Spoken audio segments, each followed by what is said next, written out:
మర్చిపోయిన వ్యక్తి, అసలు ఇన్సూరెన్స్ని మర్చిపోయిన వ్యక్తి జగన్మోహన్ రెడ్డి. అంటే ఆ రకంగా మరి 5 సంవత్సరాల్లో వ్యవసాయ వ్యతిరేక విధానాలతో పాలన చేసిన వ్యక్తి ఈవేళ మళ్ళీ ఆ రైతు గురించి నువ్వు మాట్లాడే ఒక హాస్యాస్పదం అనుకుంటే, రెండవది ఏదో ఒక దండయాత్ర మాదిరిగా ఈ అరాచకత్వమైన వాదులు ఎవరైతే ఉన్నారో వాళ్ళందరినీ కూడబెట్టుకుని ఏదో రైతులపైన నువ్వు దండయాత్ర చేసినట్టుగా ఉన్నటువంటి పరిస్థితి నిన్నంతా కూడా మన వీడియోల్లో చూసినటువంటి స్థితి.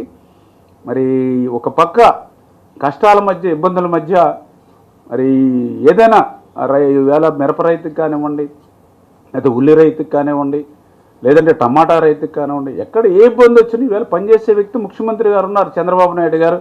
ఆయన వెంటనే రివ్యూలు చేస్తూ ఉన్నారు, మంత్రులతో మాట్లాడుతూ ఉన్నారు, అధికారులతో మాట్లాడుతూ ఉన్నారు, కేంద్రంతో మాట్లాడుతున్నారు, కేంద్రం సహకారం తీసుకుంటూ ఉన్నారు. మరి వారికి తోడుగా పవన్ కళ్యాణ్ గారు పనిచేస్తూ ఉన్నారు. ఈవేళ ఈ రాష్ట్రానికి అదృష్టం నరేంద్ర మోడీ గారు ప్రధానమంత్రిగా ఆయన సహకారం అందిస్తూ ఉన్నారు.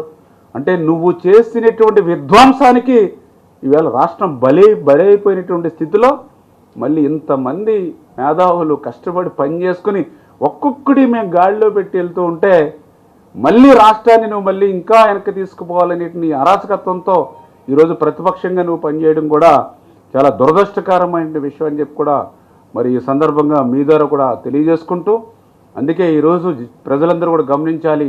ఎందుకంటే ఇంకా 4,000 కోట్ల రూపాయలు పైబడి ఖర్చు పెట్టవలసినటువంటి ప్రాజెక్టు గట్టిగా కష్టపడి చంద్రబాబు నాయుడు గారు అంటే వ్యక్తి పనిచేస్తే 2 సంవత్సరాలు పట్టేటువంటి ప్రాజెక్ట్ని జాతికి అంకితం చేసి మరి వెలుగొండ నీరును ఉపయోగించుకోవట్లేదని అసత్యాలు అబద్ధాలు ఏ మాదిరిగా అయితే చెప్తూ ఉన్నాడు.